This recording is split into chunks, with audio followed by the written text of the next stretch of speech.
I still know just two words, the 감사합니다 and 안녕하세요. Yeah, okay. 예, 한국말 안 되게 딱 두 개밖에 없습니다. 감사합니다. 안녕하세요. Okay.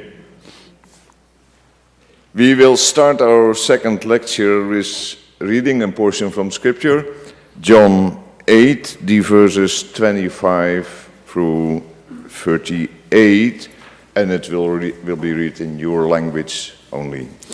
자, 오늘 강의는 이제 성경 말씀으로부터 시작하겠습니다. 요한복음 8장 25절에서 38절.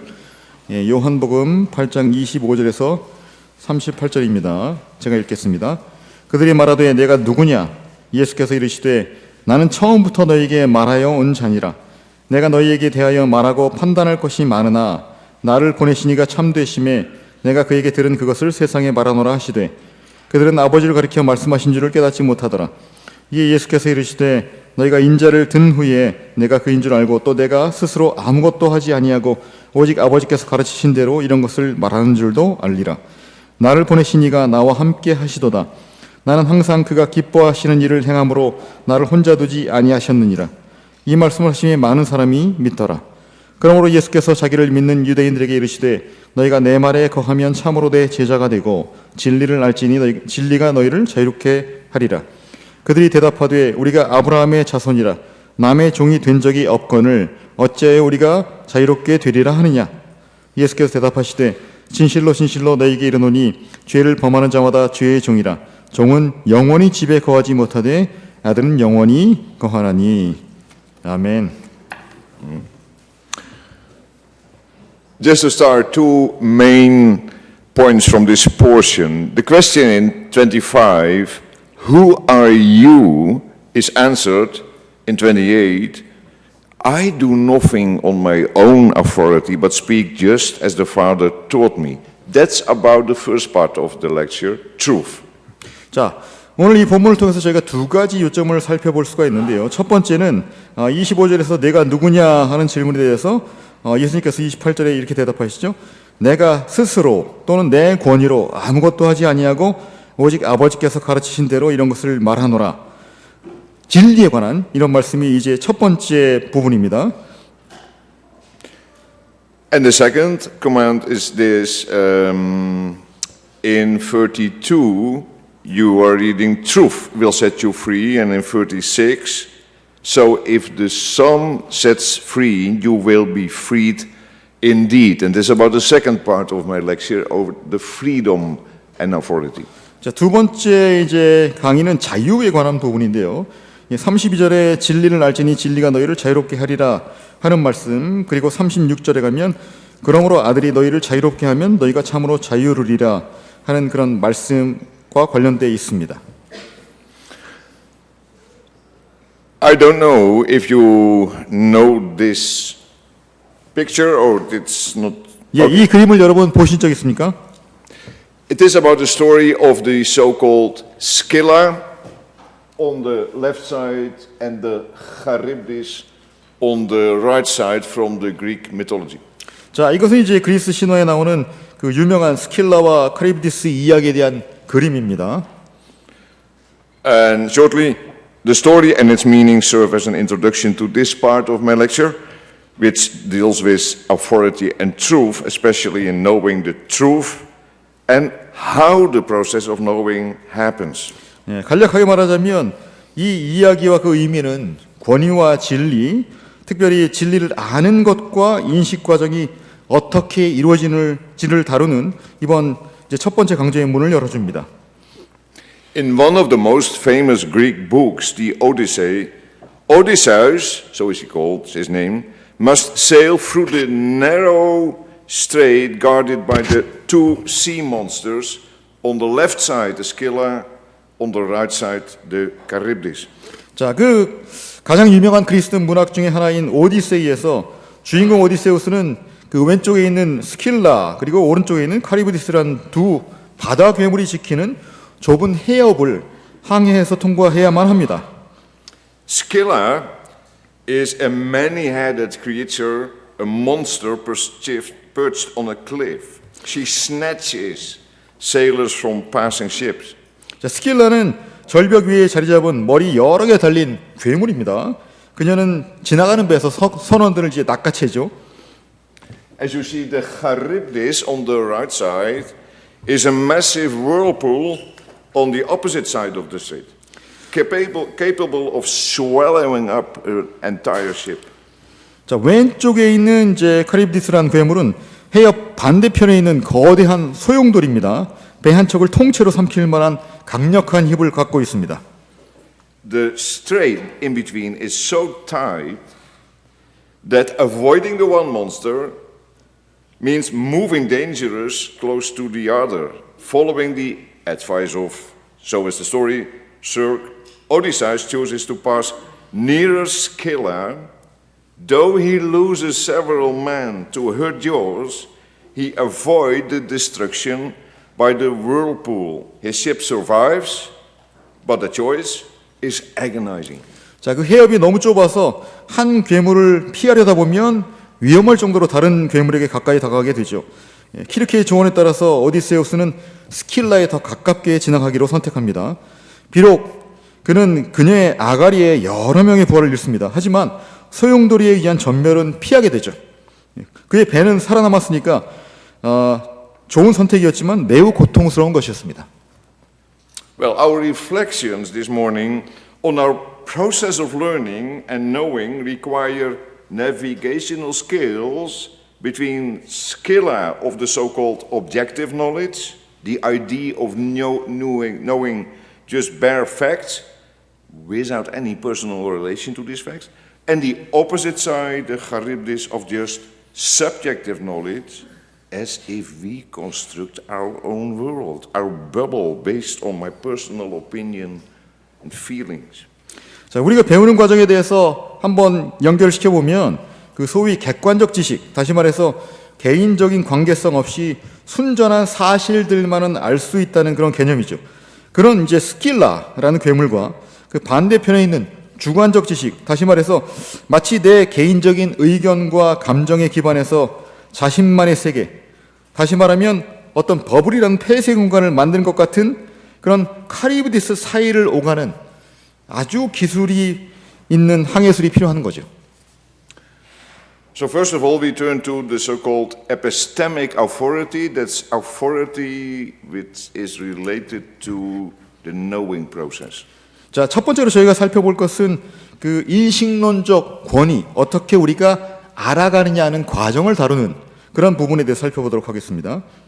As we saw yesterday, authority as a gift in creation also means the gift of being a being who knows and has knowledge. 자, 어제 저희가 강의를 했던 것처럼 창조시 주어진 선물로서의 권위는 알고 또 지식을 가진 존재가 되었다는 그런 하나님의 선물을 의미하기도 합니다.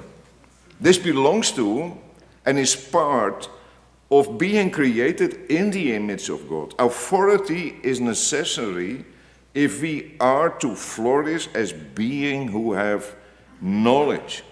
자, 이것은 하나님의 형상대로 창조되었다는 것의 부분이고요. 이것을 통해서 우리가 번영하도록 하나님께서 주신 선물이죠.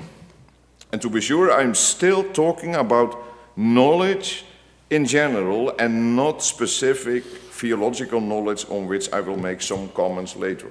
자, 지금 저희가 이제 일반적인 지식에 대해서 말씀드리고 있는데요. 구체적으로 신학적 지식에 대해서는 나중에 저희가 언급하도록 하겠습니다.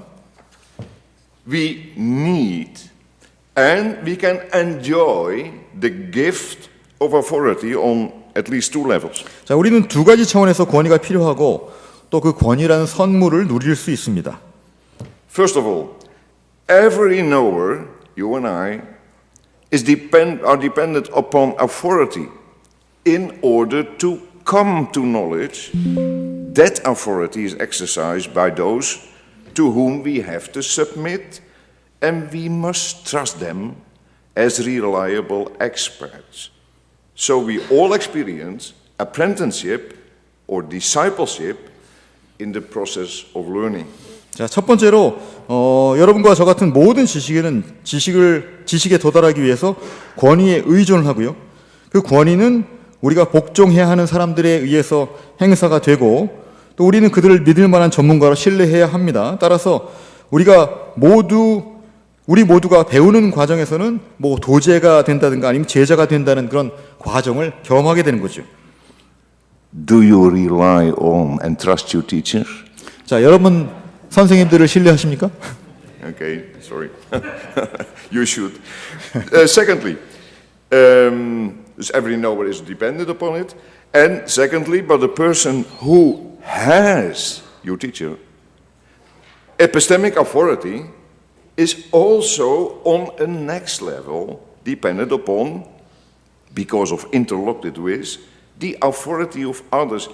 He himself, as a teacher, is always subject to the judgment of his peers in the field of his or her knowledge. 자, 두 번째로 인식론적 권위를 가진 사람, 뭐 선생님 같은 분들요. 상위 단계에서는 또 다른 사람의 권위에 의존하게 되죠. 네.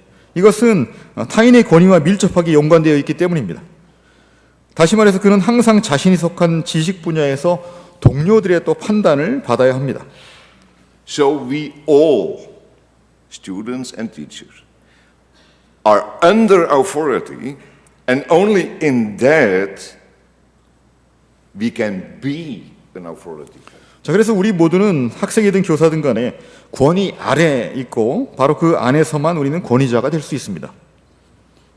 Okay, now we turn back for a moment to the Scylla and Charybdis picture. 자, 그럼 잠시 스킬라와 카리브디스 그림으로 다시 돌아가 보겠습니다. There has been and still is the idea of the objective knowledge obtained through our own observation and thinking in a so-called objective manner in order to obtain certainty. The observer is the expert who acquires knowledge by using his intellect. 자, 확실성을 담보하기 위해서 소위 객관적인 방식으로 우리 자신의 관찰과 사고를 통해서 객관적 지식을 얻는다는 생각이 과거에도 있었고 지금도 있습니다. 관찰자는 자신의 지성을 사용해서 지식을 습득하는 전문가라는 겁니다. This is the modern view of all knowledge since Descartes. 이것이 17세기 데카르트 이후에 서구 사회에 존재하는 근대적 지식관이죠. At least in the Western world, based solely on so-called neutral bare facts. 자, 이게 서구 사회에 존재하는 지식관인데 중립적인 사실에 지식이 기반하고 있다는 착각이죠. This we can call the Scylla. Brute facts are central. There really exists an absolute truth. 자, 이것을 스킬라라고 부르겠습니다. 이게 순수한 사실, brute fact라는 개념의 핵심이죠. 절대적인 진리가 실제로 존재합니다. But in theology, this perception could lead to, and I think often happened, a cold and very rational theological practice, as if we are dealing with propositions about God, instead of theology in the fear, the love, and the awe, deep reverence of the Lord Himself.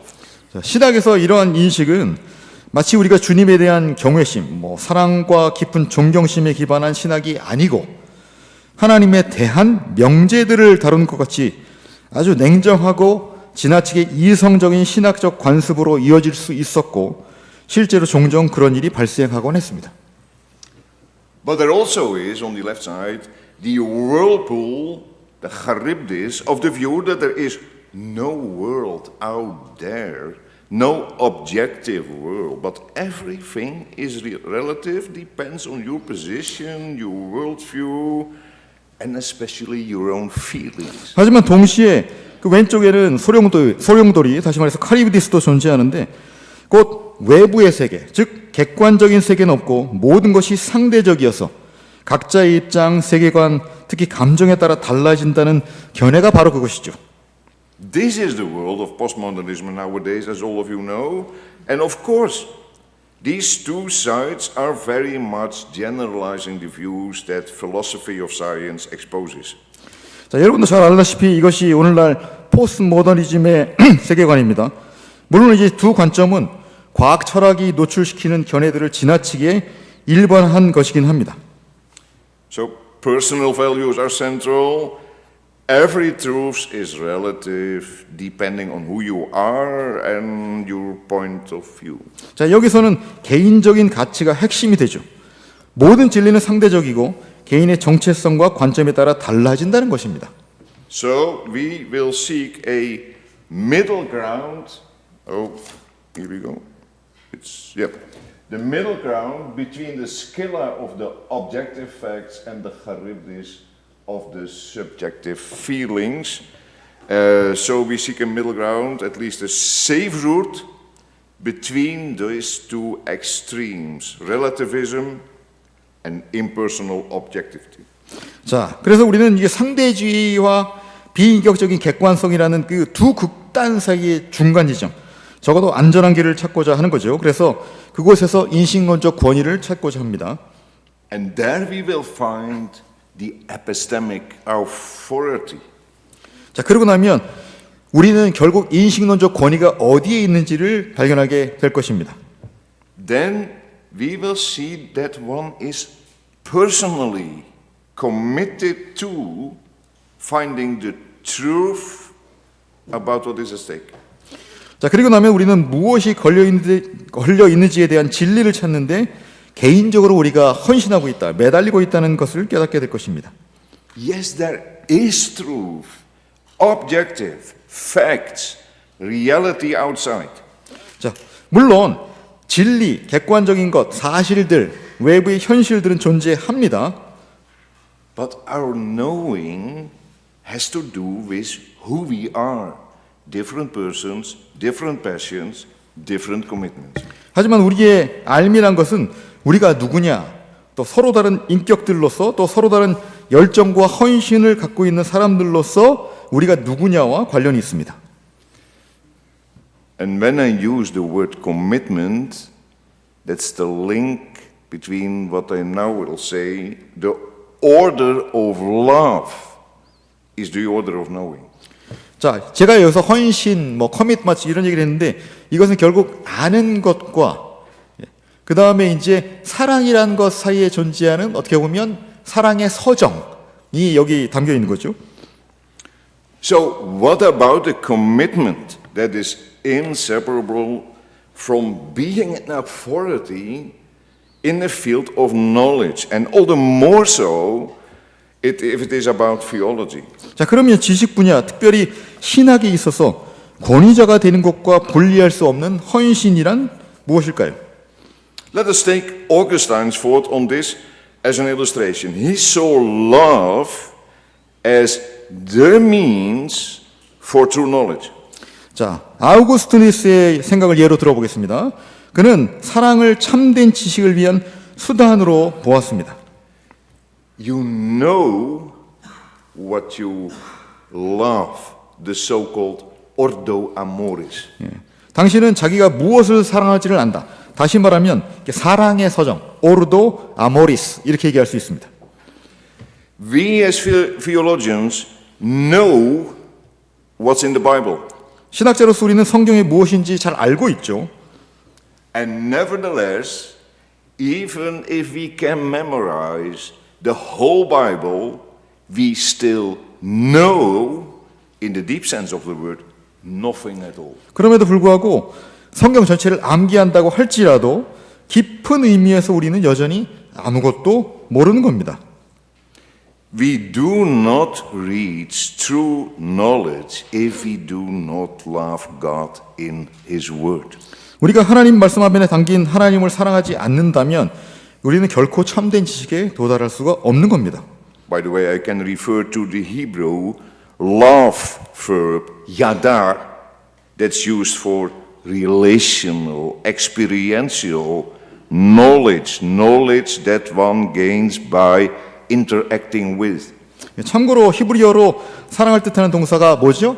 야다. 이 야다는 관계적이고 경험적인 지식, 즉 상호작용을 통해서 얻는 지식, 결혼 생활에서의 사랑에 관한 지식에 대해서 사용되는 겁니다. It's about the love in, as you know, Genesis 2, the love in marriage. 자, 그래서 여러분 창세기 2장에서 보는 것처럼 결혼 관계 안에서 등장하는 그런 이제 사랑을 얘기하는 거죠. 지식을 얘기하는 겁니다. And it seems to me that this kind of thought, as Augustine did, is fully in accordance with what Paul taught in 1 Corinthians 8. Now concerning food, he said, offer to the idols. We know that all of us possesses knowledge. This knowledge puffs up, but love builds up. If anyone imagines that he knows something, he does not yet know as he ought to know. But if anyone loves God, he is known by God. 자, 이런 생각이 제가 생각하기엔 바울이 고린도전서 8장 1절에서 3절에서 가르치는 내용과 완전히 일치하는 것 같습니다. 우상의 제물에 대하여는 우리가 다 지식이 있는 줄로 생각하나 이 지식은 교만하게 하며 사랑은 덕을 세우느니라. 만일 누구든지 무엇을 아는 줄로 생각하면 아직도 마땅히 알 것을 알지 못하는 것이요. 또 누구든지 하나님을 사랑하면 그 사람은 하나님도 알아주시느니라. 아멘. So, if we have seen a knowledge based on voices of the Bible and Augustine, we turn now to a philosopher. 자, 저희가 이제 성경에서 사랑과 지식의 관계를 생각했다면 이제는 저희가 좀 철학자를 통해서 이야기를 해보겠습니다. His name is on the screen. Looking for an epistemology that can be useful to look at, I came to the work of Michael Polanyi. 이제 여러분 스크린을 보시면 알겠지만 제가 유용한 인식론을 좀 찾고 있었는데요. 미하엘 폴란이라는 분의 저작에 주목하게 됐습니다. Because it seems to me so wonderful in accordance with a biblical theological view. 그의 사상이 성경신학적 관점과 매우 잘 부합한다고 생각하기 때문입니다. Polanyi was born in an Hungarian Jewish family in Budapest, served in World War I as a physician in the army. 자, 폴란이는 부다페스트에 살던 헝가리계 유대인 가정에서 태어났습니다. 그래서 제1차 세계대전 동안 군의관으로 봉직했습니다. He emigrated to Germany, and in 1926 he became the head of an eminent research laboratory in Munich. 자, 이후에 독일로 이주해서 1926년에는 민헨에 있는 저명한 연구소 소장이 되었습니다. In 1933, he accepted a chair in chemistry at the University of Manchester and emigrated to England. 자, 1933년에는 맨체스터 대학교 화학과 과장으로 부임하면서 영국으로 이주했습니다. So originally a scientist, he became a philosopher of knowledge because he had experienced the modern way of thinking about knowledge as a flawed, incomplete, and even wrong vision. 원래 이제 과학자였지만 지식에 대한 현대의 사고방식에 결함이 있고 그것이 불완전하고 심지어는 잘못된 관점이란 것을 느껴서 인식 철학자가 되었습니다. His great labor was to show, without falling into subjectivism and relativism, that true knowledge is ever personal. 자, 그가 애썼던 분야는 주관주의와 상대주의에 빠지지 않으면서도 참된 지식은 언제나 개인적인 것이다라는 것을 보여주는 것이었습니다. So he took up the investigations of the nature of knowledge. 그래서 지식의 본질에 관한 연구에 매진하게 된 것이죠. His view of knowledge is personal knowledge, paved the way so as not to run aground on the rock of objectivism, nor to be swallowed up in the whirlpool of subjectivism. 자, 지식은 개인적 지식이라는 그의 견해는 객관주의라는 암초에 부딪히거나 주관주의라는 소용돌이에 휩쓸리지 않고 나갈 수 있는 길을 열었습니다. Although all knowledge is personal, the personal character or knowledge does not make it any less knowledge in truth. 모든 지식은 개인적이지만 지식의 개인적 특성이 진리에 있어서 그것을 저급한 지식으로 전락시키는 것이 아닙니다. He called it an illusion and a false ideal. that true knowledge is impersonal and detached. In 자, a word, strictly objective. 자, 그는 참된 지식이 비인격적이고 초연하며 한마디로 엄밀히 객관적이라는 생각을 환상이자 잘못된 이상이라고 불렀습니다.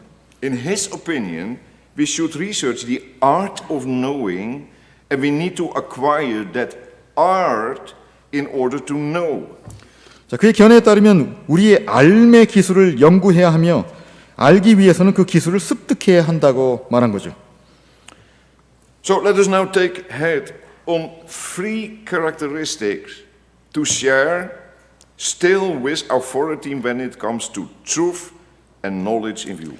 자, 이제는 진리와 지식에 있어서 권위의 문제를 저희가 염두에 두면서 함께 공유할 수 있는 3가지 특징에 대해서 자세히 살펴보도록 하겠습니다. First of all, there is the metaphor of indwelling as a characteristic of true knowledge. 자, 첫 번째로 우리가 참된 지식의 특징으로서 내주함 또는 내부의 거함, indwelling이라는 은유를 생각할 수 있습니다. We all indwell a conceptual framework, our interpretive framework, which will do such things as determine facts, methods of inquiry, and suggest lines of research. 자, 우리는 관념적인 틀, 즉 해석적 틀 안에 살고 있는데 이 틀은 우리를 위해서 사실들과 탐구 방법들을 결정하거나 연구 방향을 제안하는 것 같은 역할을 합니다. And we can be conscious of our indwelling. For example, as Reformed theologians, we indwell confessions of faith. 자, 우리는 우리의 내주함을 알고 있죠. 예를 들어서 개혁주의 신학자로서 우리는 특정한 신앙 고백 안에 살고 있습니다. And nonetheless, as Polanyi said it, the curious thing is that we have no clear knowledge of what our presuppositions are, and when we try to formulate them, they appear quite unconvincing sometimes. 자, 그럼에도 불구하고 폴라니가 말했듯이 흥미로운 점은 우리가 어떤 전제를 가지고 있는지 명확히 알지 못하며 또 그것들을 공식화하려고 한다면 그것들이 설득력이 부족하게 보인다는 거죠. So for being an authority, for exercising authority in the field of our expertise, we should honestly face up the paradigm in which we live. 권위자가 되기 위해서는 다시 말해서 우리의 전문 분야에서 권위를 행사하기 위해서는 우리가 어떤 패러다임 안에 거하고 있는지를 정직하게 직면해야 합니다. And there is another aspect of that indwelling metaphor that points to personal knowledge, namely gained by loving what you investigate. 자, 바로 탐구하는 대상을 사랑함으로써 얻는 그 개인적인 지식을 가리키는 그 은유가 있죠. 저희가 내주함 이렇게 보고 있는데 그 은유는 또 다른 측면이 있습니다. So I personally love that indwelling metaphor because the well-known desire of Psalm 27:4 comes to mind when we use indwelling as a prerequisite for true knowledge. 참된 지식의 전제 조건으로 내주함이라는 은유를 사용할 때 떠오르는 것은 바로 시편 27편 4절입니다. One thing have I asked of the Lord, that will I seek after, that I may dwell in the house of the Lord all the days of my life, to gaze upon the beauty of the Lord and to inquire in his temple. 내가 여호와께 바라는 한 가지 일 그것을 구하리니 곧 내가 평생의 여호와의 집에 살면서 여호와의 아름다움을 바라보며 그의 성전에서 사모하는 그것이라. By the way, real orthodoxy is much more than having the right doctrine. Originally, you know, it means orthodoxa, the right glory. 자, 진정한 정통성이란 것은 오르토독스란 것은 단순히 올바른 교리를 갖는 것 이상입니다. 원래 오르토독스란 말은 오르토, 바른, 독사, 글로리, 올바른 영광을 의미하는 거죠. We are orthodox theologians if we give God the honor in accordance with his glory. 우리가 하나님의 영광에 합당하게 그에게 영광을 돌린다면 우리는 정통 신학자라고 할 수 있습니다. In such a way, passions, affections are involved orthopathos and lead to orthopraxis, the right way of living before the face of God.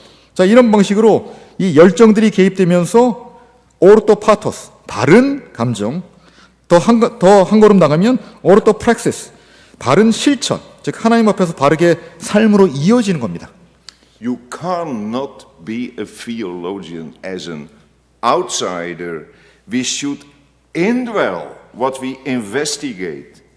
But who of us can describe the beauty of the Lord as we are gazing upon in Scripture? 자, 외부인으로는 신학자가 될 수가 없습니다. 우리는 우리가 탐구하는 것 내부에 거해야 됩니다. 하지만 우리가 바라보고 있는 주님의 아름다움을 과연 누가 제대로 묘사할 수 있겠습니까? So, and that brings us to the second characteristic of true knowledge. First was the indwelling metaphor, and now we turn to what Polanyi called, the well-known for this account of the tacit knowledge, a dimension that belongs to all knowledge. What we know is always greater than we can see. 자, 이 질문은 참된 지식의 두 번째 특징을 살펴보게 하죠. 자, 첫 번째는 내주함이란 은유였다면 두 번째는 폴라니가 말하는 암묵적 지식입니다. 즉 모든 지식에 속하는 이 차원으로서 항상 우리가 표현할 수 있는 것보다 더 큰 암묵적 지식이라는 영역이죠. He means that there is a type of knowledge of the truth that's not captured by language or mathematics. 즉 언어나 수학으로는 포착할 수 없는 지식의 한 유형이 있다는 겁니다. Because of this elusive character, we can see it only by its action. 자, 이런 애매한 특성 때문에 우리는 이 암묵적 지식이라는 것을 행동을 통해서만 볼 수 있습니다. Tacit knowledge is knowledge that the actor knows he has. How to catch a ball, tie a knot, mark a line, but which he cannot, nonetheless, describe in terms other than its own performance. 자, 암묵적 지식이란 행위자가 자신이 가지고 있다는 것은 압니다. 그러니까 뭐 공을 잡는다든가 매듭을 묶는다든가 선을 긋는 것처럼 자신이 알고 있다는 것은 알지만 그럼에도 불구하고 자신의 숙련된 행위 외에는 다른 말로는 설명할 수 없는 지식을 말합니다. Sure. So tacit knowledge is knowledge we have and know we have, but cannot put in words. 자, 따라서 암묵적 지식은 우리가 가지고 있고 가지고 있다는 것을 알지만 말로는 표현할 수 없는 지식이죠. Just to mention shortly, examples. Learning your native language, remembering faces, riding a bike, reading body language. 뭐 간단하게 예를 들어서 얘기하자면 모국어를 배우는 것, 그 다음에 이제 얼굴을 기억하는 것, 자전거를 타는 것, 그 다음에 바디 랭귀지, 비언어적 표현을 읽어내는 것, 이제 이런 것들이 이제 암묵적 지식이죠. Just one elaboration on it, remembering faces. If you see my face, can you really explain what you know? 자, 이 얼굴 기억하기를 한번 생각해 볼까요? 여러분이 제 얼굴을 보면서 어떻게 기억을 할까요? Okay, so tacit knowledge is a kind of personal knowledge that is learned by members of an organization, and then it comes through experience and learning by doing. 자, 따라서 암묵적 지식은 이 조직 구성원들이 경험과 실천을 통해서 습득하는 일종의 개인적인 지식입니다. The technical dimension of tacit knowledge encompasses the kind of informal and personal skills often captured in the term know-how. 자, 암묵적 지식의 기술적인 차원은 흔히 노하우라고 불리는 그런 용어에 담긴 비공식적이고 개인적인 기술을 포괄합니다. And this know-how is demonstrated when people master a specific body of knowledge. or use skills like those gradually developed by master craftsmen. 자, 이런 노하우는 사람들이 특정한 지식 체계를 통달하거나 달인들이 오랜 경험을 통해 점진적으로 발전시켜온 기술을 사용할 때 비로소 드러납니다. A craftsman develops a wealth of expertise after years of experience. 자, 장인은 수년간의 경험을 통해서 풍부한 전문 지식을 축적을 하죠. But he often has difficulty articulating the technical or scientific principles of his or her craft. 하지만 자신의 그런 기교에 대해서 기술적 또는 과학적 원리를 정확하게 설명하는 데는 어려움을 겪는 경우가 많습니다.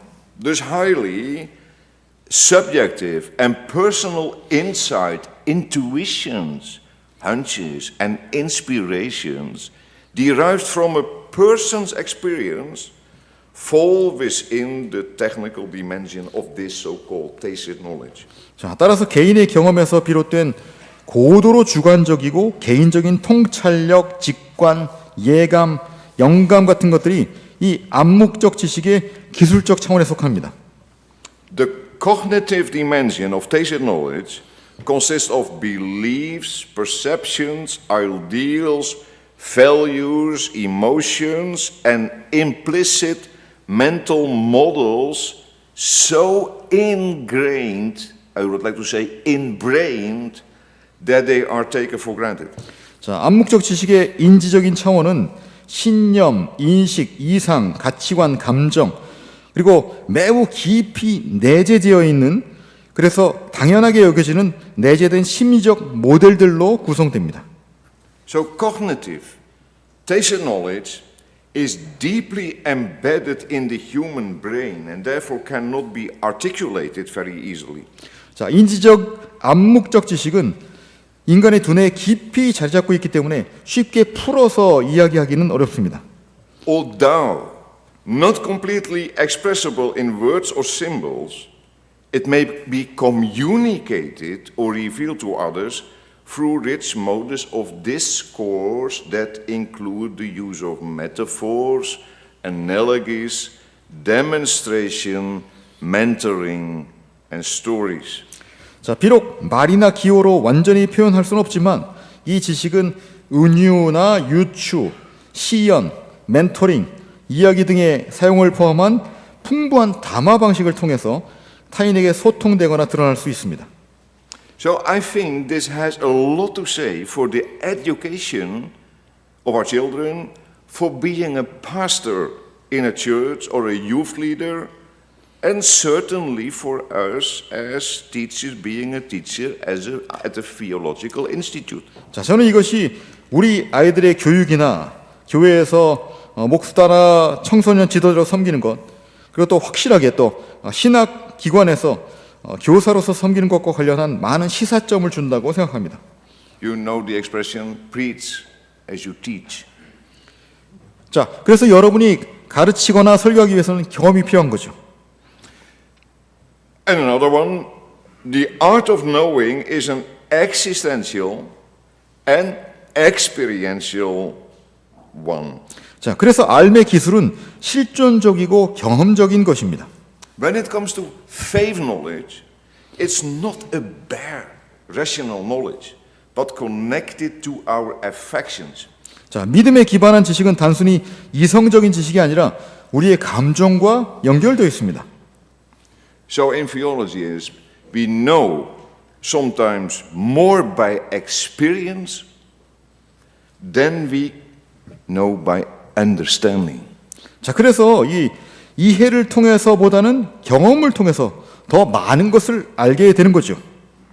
Yes, to be sure, the scriptures are the only normative source of true knowledge, but the tacit dimension of our knowledge shows that we sometimes know more about God than we can express in words. 자, 물론 성경은 참된 지식의 유일한 규범적 원천입니다. 하지만 우리의 지식에 내재된 암묵적 차원은 우리가 말로 표현할 수 있는 것보다 하나님에 대해 더 많이 알고 있음을 보여줍니다. So, indwelling, tacit knowledge And now we turn to the third one, fallibilism, because we are to acknowledge that we are human beings inclined to failures and misunderstandings. 자, 저희가 지금까지 내주함이라는 은유를 살펴봤고요. 그 다음에 암묵적 지식이라는 부분에 살펴봤죠. 이제 참된 지식의 마지막 세 번째 특징, 보통 오류 가능주의, fallibilism이라고 부르는데, 우리는 실패와 오해에 취약한 인간이다. 그런 사실과 관련된 부분을 살펴보겠습니다. The more we know, the less we know that we know very much, and the technical term is fallibilism. 자, 아는 것이 많아질수록 우리가 많이 알고 있음을 점점 더 알지 못한다. 자, 이것을 전문 용어로 오류 가능주의라고 부르죠. That's about our lack of comprehension of the truth. 자, 오류 가능주의는 진리에 대한 우리의 이해 부족에 관한 것입니다. And therefore we need epistemic authority to prevent us from making false assertions. 자, 따라서 우리는 잘못된 주장을 하지 않도록 인식론적 권위를 필요로 합니다. Thus the Word of God has absolute authority and is infallible. 하나님의 말씀은 절대적인 권위를 지니고 있으며 무오하죠. But our understanding of it always partial and our knowledge is limited. 그러나 이에 대한 우리의 이해는 항상 부분적이고 우리의 지식은 제한적입니다. Theological claims then are fallible. 그렇기에 신학적인 주장은 항상 오류 가능합니다. And therefore we as theologians constantly need other persons to assess us and to review us because of our partial understanding and ongoing need for the illumination of the Holy Spirit. 신학자로서 우리는 우리의 부분적 이해 때문에 끊임없이 다른 사람들의 평가와 검토가 필요하고요. 무엇보다 성령의 조명하심이 지속적으로 필요합니다. Epistemic authority from the Word of God and among theologians is meant to increase, to flourish our knowledge for the growth of our spiritual and academic life by means of others who serve the Lord. 하나님의 말씀에서 비롯되고 신학자들 사이에 존재하는 인식론적 권위는 우리의 영적인 그리고 또 학문적인 생명의 성장을 위해서 주님을 섬기는 많은 사람들을 통해서 우리의 지식을 증진시켜야 함을 의미합니다. I would like to quote two verses from the letters of Paul at the close of this first part of my lecture. And I don't know how you experience it, but if a sermon has 2 points and the first point takes that time, you fear for a second part of the sermon, but I can say the second part is much easier to handle. Okay. 자, 이 강의의 첫 부분을 마무리하면서 바울 서신에 있는 두 구절을 인용하려고 하는데요. 보통 이제 두 번째다 이렇게 얘기하면 야, 이게 설교에 이 포인트가 2개 있네. 근데 첫 번째가 되게 길고 어려웠으니까 둘째도 그럴 것이다라고 생각하지만 그렇지 않을 것입니다. Okay. The verses of Paul. 1 Corinthians 14:12. For now, he said, we see in a mirror dimly, but then face to face. Now I know in part, but then I shall know fully, even as I have been fully known. 고린도전서 13장 12절을 보면 이렇게 말씀하죠. 우리가 지금은 거울을 보는 것 같이 희미하나 그때는 얼굴과 얼굴을 대하여 볼 것이요 지금은 내가 부분적으로 하나 그때는 주께서 나를 아신 것 같이 내가 온전히 알리라. And Ephesians 3, the verses 16 to 19, the need of others, that according to the riches of his glory, he may grant you to be strengthened with power through his Spirit in your inner being, so that Christ may dwell in your hearts through faith, that you being rooted and grounded in love may have strength to comprehend with all the saints what is the breadth, the length, the height, and the depth, and to know the love of Christ that surpasses knowledge, that you may be filled with all the fullness of God. 자, 에베소서 3장 16절에서 19절은 우리가 아는 과정에 있어서 누군가 다른 사람이 필요하다는 것을 잘 말해주죠. 그의 영광의 풍성함을 따라 그의 성령으로 말미암아 너희 속사람을 능력으로 강건하게 하시오며 믿음으로 말미암아 여호와께 그리스도께서 너희 마음에 계시게 하시옵고 너희가 사랑 가운데 뿌리가 박히고 터가 굳어져서 능히 모든 성도와 함께 지식에 넘치는 그리스도와의 사랑을 알고 그 너비와 길이와 높이와 깊이가 어떠함을 깨달아 하나님의 모든 충만하신 것으로 너희에게 충만하게 하시기를 구하노라. 아멘. So the second part is just shortly about authority and freedom. 자, 두 번째 부분은 좀 짧을 건데 권위와 자유에 관해서 살펴보겠습니다. And you know already I love to have always a picture in mind, the lighthouse, the Scylla and Charybdis, and now you see the symphony orchestra. 자, 이쯤 되면 제가 얼마나 그림 좋아하는지 아시겠죠? 예. 처음에 등대에서 그다음에 뭐 스킬라와 카리브디스, 그다음에 이번에는 교향악단 사진입니다. I still am a little bit childish. 아직도 제가 유아적이라서 그렇습니다. Okay. So my questions are, to start with, why does this symphony orchestra need authority even if they are all selfishless? They need, it's not because sin, and capable, so they know what they are to do, musicians. 자, 이런 질문을 시작하죠. 이 교향악단은 다 이기적인 사람들도 아니고 유능한 연주자입니다. 근데 왜 권위가 필요할까요? So, why do they need authority, and to what extent does the conductor's authority restrict the freedom of the players and singers? 왜 그들이 권위를 필요로 하고 또 지휘자의 권위는 연주자들과 성악가의 자유를 어느 정도까지 제한할까요? Well, the answer on the first question seems very obvious to me. Of course they need a conductor for the starters to share the same piece of music and serve the common good of that concert. No one is allowed to play some pieces of Bach because he loves them while they start a symphony of Beethoven, which he hates. 자, 첫 번째 질문의 답은 매우 명확해 보입니다. 당연히 연주자들이 같은 곡을 연주하고 해당 콘서트가 추구하는 공동의 이익을 얻기 위해서 지휘자가 필요하죠. 남들이 베토벤 교향곡의 연주를 시작하는데 나는 그 곡 싫어. 그런 이유로 자기가 좋아하는 바하의 곡을 연주할 수는 없습니다. So what we see is a conductor who holds authority. He sets the tempo, dynamics, and the interpretation. 자, 사진에서 우리가 보는 게 먼저 지휘자죠. 권위를 지닌 인물입니다. 템포, 강약, 그리고 해석을 결정합니다. Dus the conductor and the musicians, each of whom contributes with their skill and their creativity and individual expression. 자, 지휘자가 있다면 연주자들도 있습니다. 각자의 기량과 창의성, 그리고 개성적인 표현으로 연주에 기여합니다. The conductor's authority is not coercive or oppressive, but coordinating and unifying. 자, 지휘자의 권위는 강압적이거나 억압적인 것이 아니라 조화롭고 통합적인 것입니다. The conductor's gestures give direction, coherence, and purpose. 자, 지휘자의 몸짓은 방향, 응집성, 그리고 목적을 부여하죠. Without his or her authority, the orchestra would produce much noise, but not music.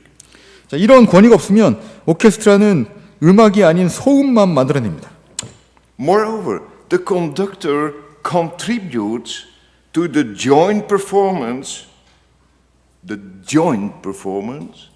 which is greater than each individual performance could have been. 자, 더욱이 지휘자는 단원들 개개인의 연주가 할 수 있는 것보다 훨씬 훌륭한 합주를 만들어내는 데 기여하죠. His authority leads to abundance. Such an orchestra is a mighty society. 그의 권위는 풍요로움을 가져옵니다. 자, 이런 오케스트라는 마치 작은 사회 같은 겁니다.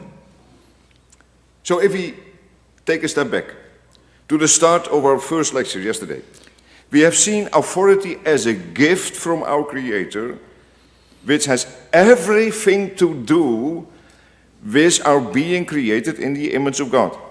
첫째 날 강의 시작 부분으로 다시 돌아가 보면 우리는 권위라는 것이 창조주께서 주신 선물이고 이것이 우리가 하나님의 형상대로 창조되었다는 사실과 밀접한 관련이 있음을 저희가 배웠습니다. A human being is a knowing being, the first part of the lecture, but also and above all a social being, and that's where we are dealing with now. 자, 인간은 인식하는 존재다. 이것이 이제 강의의 첫 부분이었고 두 번째 부분은 인간은 사회적 존재라는 거죠. 이것이 바로 지금 우리가 다루고 있는 주제입니다. The conductor's authority guides rather than dominates and serves the shared goal, the music, rather than personal control. 자, 지휘자의 권위는 지배하기보다는 이끌어가는 것이고요.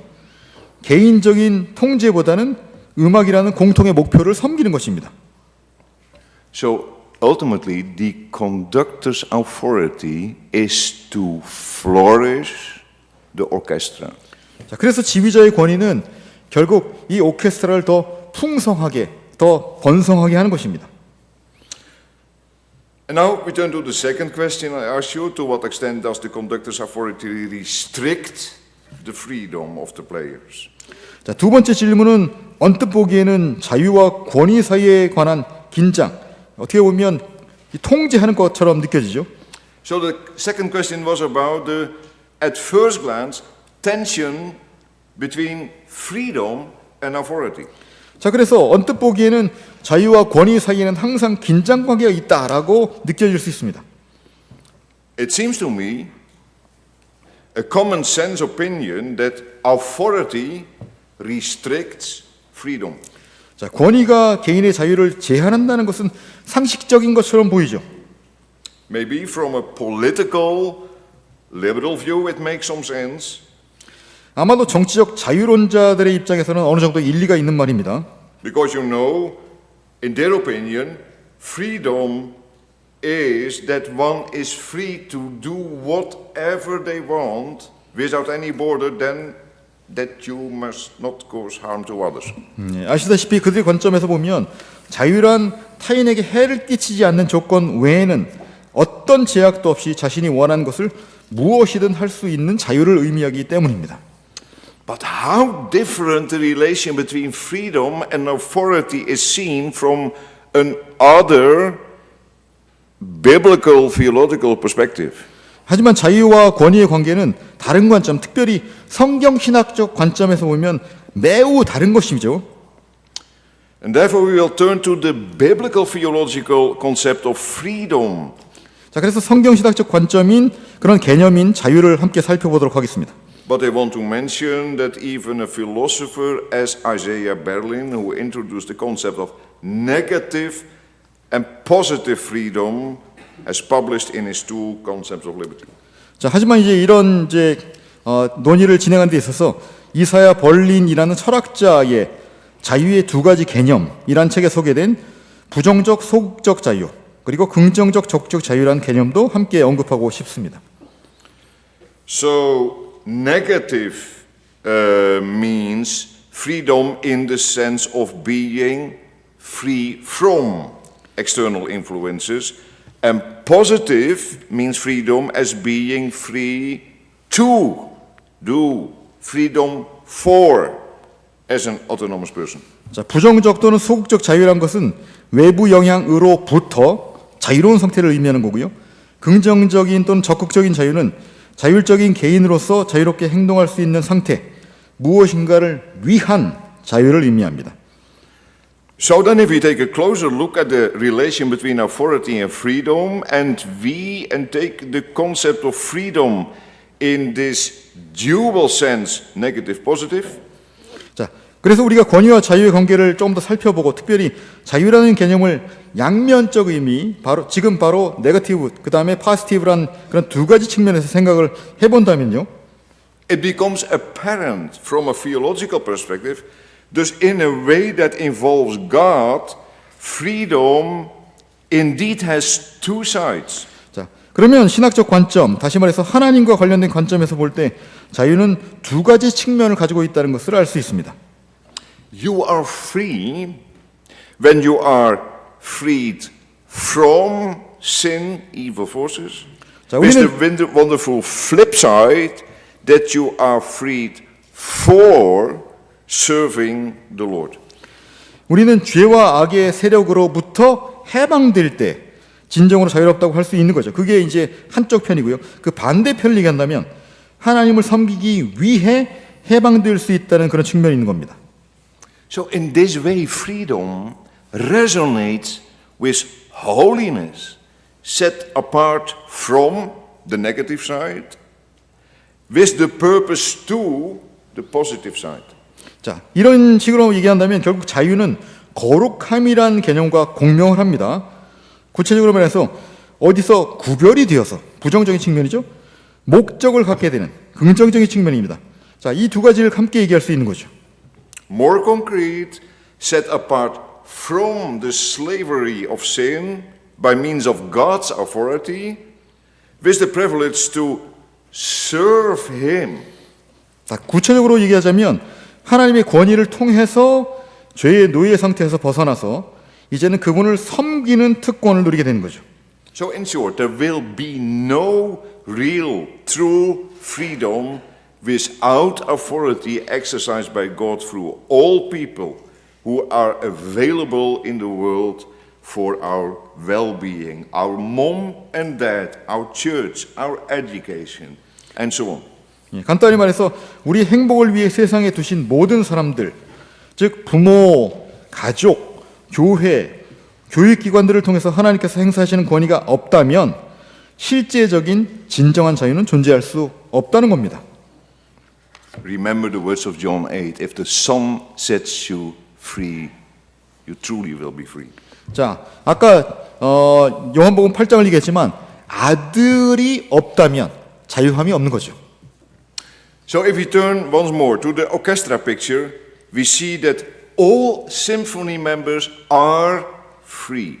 자, 오케스트라 사진으로 돌아가서 얘기하자면 모든 단원들이 자유롭다는 것을 알 수 있습니다.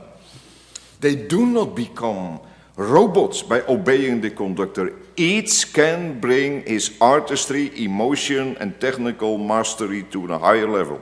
자, 그들은 지휘자의 지시에 복종하는 로봇이 아닙니다. 각자 자신의 예술성, 감정 그리고 기교를 가져와서 더 높은 수준의 음악으로 끌어올리는 사람들이죠. There is no merely blind obedience, coercion. 자, 맹목적인 복종 또는 강요만 있는 것이 아닙니다.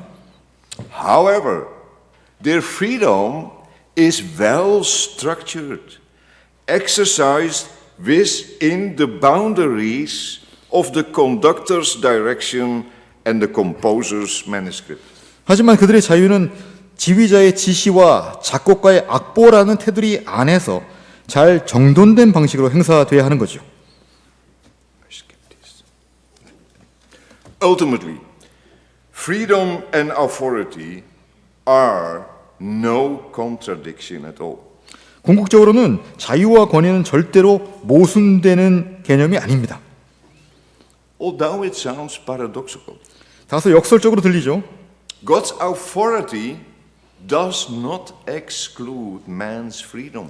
하나님의 권위는 인간의 자유를 배제하는 것이 아닙니다. God uses his authority for man's well-being. 하나님이 인간의 행복을 위해서 그분의 권위를 사용하시죠. Our responsibility, no way contradicting the confession of God's ultimate authority. 자, 우리의 책임은 우리 자유는 하나님의 궁극적 권위에 대한 고백과 결코 상충되지 않습니다. God in his sovereign freedom always acts according to his nature, which is love and goodness. 하나님은 그의 주권적인 자유 안에서 언제나 사랑과 선함이라는 그분의 본성에 따라서 행동하십니다. Human beings made in the image of God share in God's freedom when they act by the Holy Spirit, willingly, according to his truth and will. 하나님의 형상대로 창조된 인간은 성령의 인도하심을 받아 하나님의 진리와 뜻에 따라 자발적으로 행동할 때 비로소 하나님의 자유에 참여하게 됩니다. The church, as a special society, should take its place under God's authority to exhibit what true freedom is about. Once again, so if the Son sets free, you will be free indeed. 자, 그래서 특별한 사회로서 교회는 참된 자유가 무엇인지 보여주기 위해서 하나님의 권위 아래 자리매김을 해야 되는 거죠. 자, 그러므로 아들이 너희를 자유롭게 하면 너희가 참으로 자유로우리라. But on the topic authority and in the church, we focus tomorrow on preaching and we will look at it tomorrow. 자, 권위와 교회란 주제, 특별히 이제 설교에 초점을 맞춰서 내일 권위와 교회란 주제를 살펴보도록 하겠습니다. Thank you for your endurance. 자, 여러분 잘 참아주셔서 감사합니다.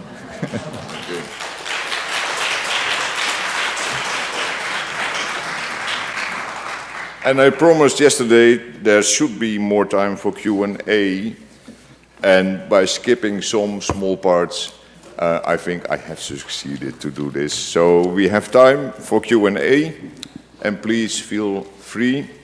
I'm not that authority would like to constrict your freedom to ask. 자, 여러분 이제 어제 약속드린 대로 오늘은 강의를 좀 줄이더라도 여러분 많은 질문을 할 수 있는 시간을 드리겠다고 했습니다. 여러분 제가 권위를 가지고 여러분 자유를 억누르는 것이 아니니까 자유롭게 질문하시기 바랍니다. 폴란의 이신론에 대해서 얘기해 주셨는데 그 이신론적 기반에 따라서 이제 경험과 해석을 통해서 습득한 개인적인 지식, 그게 개인적이고 주관적이면 어떻게 그 진리에 대해서 객관성을 담보할 수 있는가라는 저는 질문이 좀 생기고요. 하나씩. 네. 근데 제 논리로 제 논리라면은 그 아까 전에 부분적으로 우리가 그 진리를 이해할 수 있다라고 했는데 이거를 저희 신학하는 사람의 입장에서 조금 생각을 해보면 우리는 다 성경이 절대적이고 객관적인 진리라고 인정하고 인식하고 있잖아요. 근데 각자 다른 경험과 해석의 중거틀을 가지고 이렇게 부분적으로 만약에 진리를 해석할 수 있다면은 그거를 어떻게 우리가 권위로 받아들여야 될까? 저는 그런 생각이 들거든요. 좀 첨언하자면 박돈준 선생님 수업에서 이제 해석학적 공동체에서 나오는 지지보다는 성경에서 말하는 권위가 더 중요하다.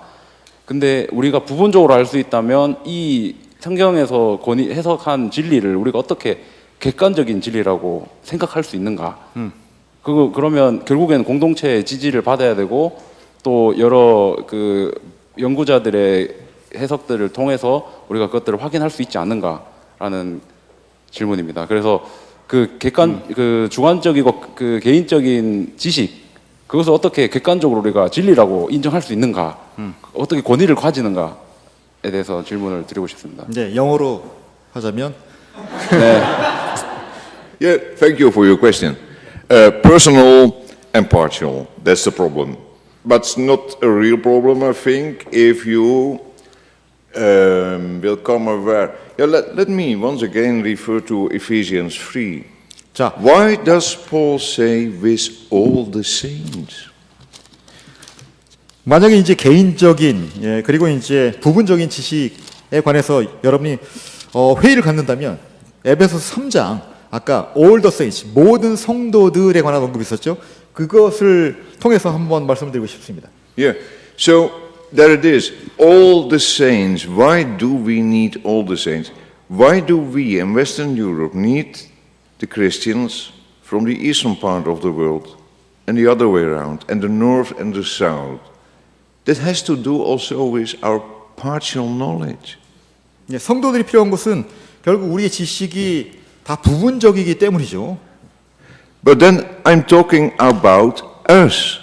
You can turn it around and say the truth, the knowledge of God is, that's what Paul said, surpasses all my knowledge. So you can say there is such a huge truth in God that we only personally see a part of that beauty, loveliness, and all of what God is.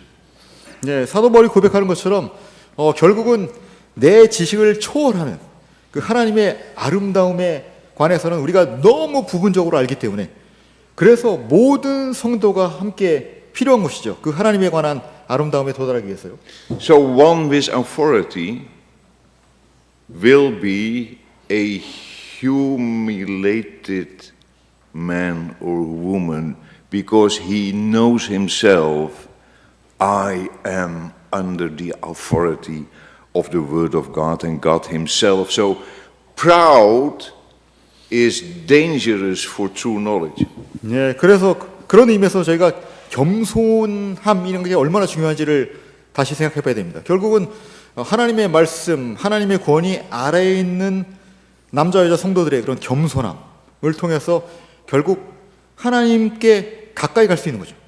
그것이 없이 교만으로 우리가 지식을 또는 권위를 행사한다면 그것은 하나님의 말씀과 맞지 않는 거죠. There's a old daily use saying in the Netherlands, two know more than one. Can you explain that? Two persons always know more than one. 예, 예, 화란에는 이제 이런 속담인데요. 두 사람이 한 사람보다 더 많이 안다. And therefore, the fellowship among you to share the thoughts you have and to have a conversation about that will flourish your communion, but also your knowledge. 예, 그래서 여러분 가운데 이루어지는 교제 그리고 대화를 통해서 결국 우리의 지식이 그리고 여러분의 관계가 또 동시에 이렇게 번성하게 될 수 있는 겁니다. It will be a stupid thing as a theological student to close your door, sit down in your study, and you are talking to nobody. And yes, you can say, I pray, I study, I do my best. But you are really stupid. Because you and you alone are there in your study. And you should have, the Westminster Confession has in it that the communion of saints is one of the means of grace. 네, 그래서 이 신학 생도로서 여러분 이제 골망에 박혀가지고 내가 기도했지, 연구했지, 뭐 그러면서 이제 다른 사람과 교제하지 않고 대화를 나누지 않는다면 그거는 명백히 잘못된 거죠. 그래서 이제 웨스민스터 그 신앙 고백에서도 결국 성도의 교제가 얼마나 중요한지를 얘기하잖아요. It's a long answer, but you have a long question, so I'm excused. Yeah, okay. 자, 그래서 대답이 어떻게 됐습니까? 어느 정도 이해는 했는데 그럼 사실 그 말씀하시는 게 되게 말씀하시는 내용이 좀 비판적 실제론과 되게 닮아 있다라고 생각이 들거든요. 근데 지금 한국 교회나 우리 개혁주의 안에서는 톰 라이트 영향 때문에 비판적 실제론이 되게 부정적으로 받아들이고 있잖아요. 네. 근데 이런 면에서 어떤 교수님 어떻게 생각을 하시는지에 대해서 좀 알고 싶습니다. Yeah, critical realism, what about that? That's first of all, in my opinion, about realism. There is a world out there, a givenness of our existence. But the critical is not about the reality, but is about our knowing the reality. So that combination, reality, that's first. Otherwise, you have the mudding waters of the postmodernism and feelings, and I make my own reality. But critical is critical to ourselves. That's shortly my answer.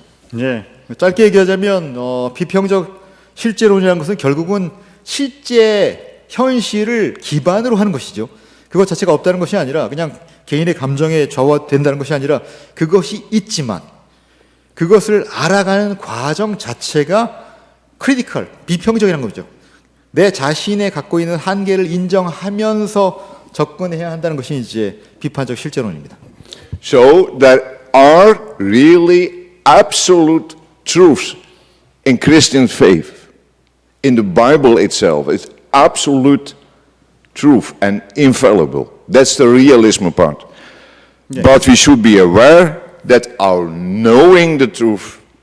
No, and then I go the same way. 네, 그러니까 성경에 정말 하나님께서 창조하신 그 실제 현실이 정확하게 반영이 되어 있다는 것이고, 하지만 그것을 알아가는 과정 자체에 있어서는 우리 한계를 인정해야 된다는 것이 이제 제 요지입니다. Yep, Yup. that's my confession. 제가 그게 믿는 바입니다. I hopefully not confession of sin, but 예, 여러분께 죄 고백을 드린 건 아니지만, 예, 그게 저희 이제 믿는 바입니다. 질문이 두 개가 있는데 제가 질문 두 개를 한꺼번에 드리고 교수님께서 더 좋은 질문이라고 생각하시는 것에 답변을 주시면 더 유익할 것 같고 그래서 my first question has to do with your lecture yesterday because you talked about authority and you talked about how authority does not equate to power. So, but I think in the world today we often associate authority with power. So how should we, based on your understanding of authority and based on theological view, how should we understand authority and power? How are they different? Or if they are the same, how are they the same? That's my first question. And the second question has to do with your lecture today about authority and freedom. Because freedom has to be in some way associated to law, and there's always legal aspect to freedom because freedom as a right is really preached today. So I was curious, how should we understand authority, biblical authority, freedom, and that in perspective of the law? yeah, okay. Wonderful questions. Thank you. I start with the last one because this is about this lecture. Too often, freedom is seen as freedom without borders. And yes, you are right. True freedom is in the law of God. Think about Exodus 20. The Lord starts with saying who He is, and He has freed them from Egypt, from the slavery. And then it comes. You should not. Are these restrictions? No way. That's real life in freedom. If anyone would like to be free, it's not just blind obeying the rules, but from the love of being freed from slavery. There is an inner freedom to serve the Lord according to His law. Sorry. 네. 두 번째 질문부터 이제 답을 하셨는데요. 질문 자체는 이게 결국은 자유라는 것에 있어서 이게 결국 율법 또는 이제 규율하고도 어떤 관계를 갖고 있는지를 항상 고민을 해야 되는데 어떻게 생각하시냐는 질문이었고, 예, 교수님의 답변은 보통 우리가 이제 자유를 얘기하면 이게 경계가 없이 그냥 자기 마음대로 하는 것을 자유라고 얘기하지만 성경적인 자유는 출애굽기 20장에 그 10계명을 시작하는 부분을 보면 알 수 있습니다. 결국 하나님이 누구신지, 특별히 하나님께서는 자기 백성을 애굽에서 해방시키신 분, 자유를 주신 분으로 먼저 소개를 하고, 그리고 그들이 무엇을 해야 될지를 말씀하시잖아요. 무엇을 해라, 무엇을 하지 말라. 근데 결국은 이 자유란 것은 하나님께 받은 은혜에 대한 반응으로서 사랑으로 자발적으로 복종하는 것, 그것이 결국 우리가 누릴 수 있는 진정한 자유라고 이렇게 말씀을 하셨습니다. Okay, thank you. And your first question about authority and power. Shortly, you can say the misuse of authority always relates to a power play in a negative sense, but I thought when listening to your question, is there any positive power we need in relation to authority, and authority in the sense of not coercion, dus not that power, oppression, but open-handed, the flourishing power. And yes, then is it power in a positive sense. The power of the Holy Spirit, yeah, that's a authoritative power, but that's not oppressive or coercive, but it is irresistible because it is a power of love. So, in short, if the power is exercised in love, that's what true authority is about.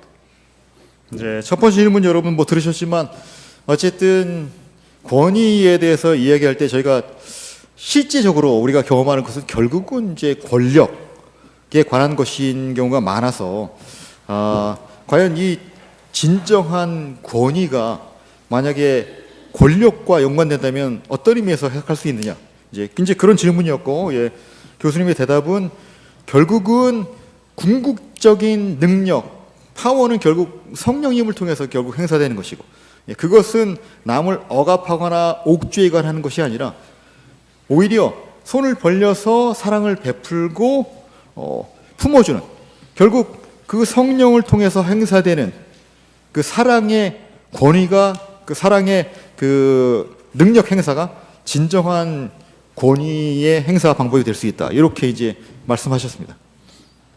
권위와 자유는 이제 오케스트라처럼 그 하나의 단체적인 모습들을 보여줘야 될 것 같은데, 그러면 우리는 어떻게 개혁교회를 세워나갈 때 이런 소음을 일으키는 것과 같은, 어떻게 보면 한두 군데서 튀어오르는 이런 문제들을 성경적인 권위를 인정해 주면서 잘 헤쳐나갈 것인가? 예를 들면 여성 목사 안수나 뭐 이런 찬송에 대한 문제들이나 아니면 성례에 대해서 좀 가볍게 대하는 상황이나 이런 모습들에 대해서 네덜란드 교회 같은 경우는 어떻게 우리 한국 교회를 위하여 좀 내비게이트를 해줄 수 있는가에 대한 질문이었습니다. I should be honest. I don't think that Dutch churches can really learn you the lessons. It's sad to say, but this way, that's not possible. But I would like to say more, of course. Yes, what you mentioned is the distortion of the harmony. And you can say that comes from outside.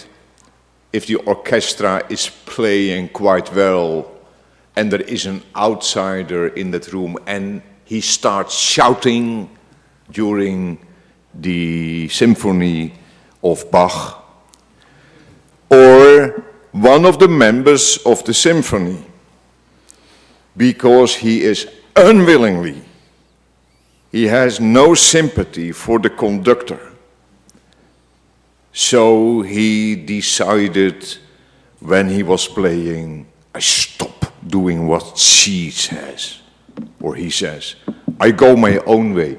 That's in the church is the problem. We are a social society, mighty society, and a special one. Tomorrow I will say more on that. But the distortions, the detractions, and what you call it, the easiest way to explain is it's because of sin from inside and influences from outside, the shouting and the unwillingness. And yes, you mentioned woman ordination, psalmody, and we should be aware that there is difference between fundamentals and what Calvin calls the adiaphora, the not that important questions. There is a great difference on discussions psalmody or that you have it on women ordination. That's not on the same level.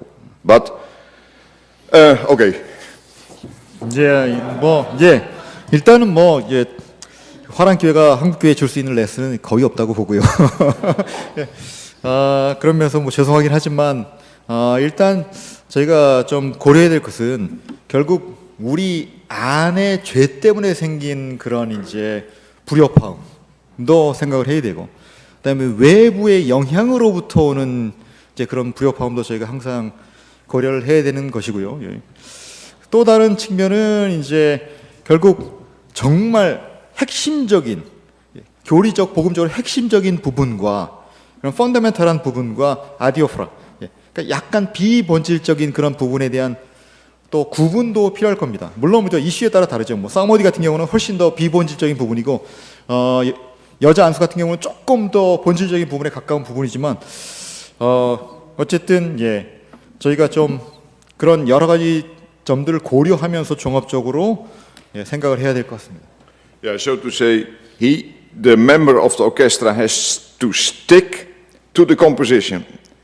But if he or she thought, I would not have a black tie, but I prefer a blue one, that's not a problem, right? So, yeah. 그러니까 오케스트라에서 예를 들어서 분명히 악보 가지고 연주를 해야 되는 건 맞죠. 악보에 충실하게 연주를 해야 되지만 그날 이제 오케스트라 단원들이 오늘은 까만 넥타이를 다 해야 됩니다 했는데 혼자 파란색 넥타이를 해왔다고 해서 그 음악 자체에 어떤 큰 문제는 없잖아요. 그러니까 그런 점을 저희가 함께 이제 예로 함께 비교를 해보면 되겠습니다.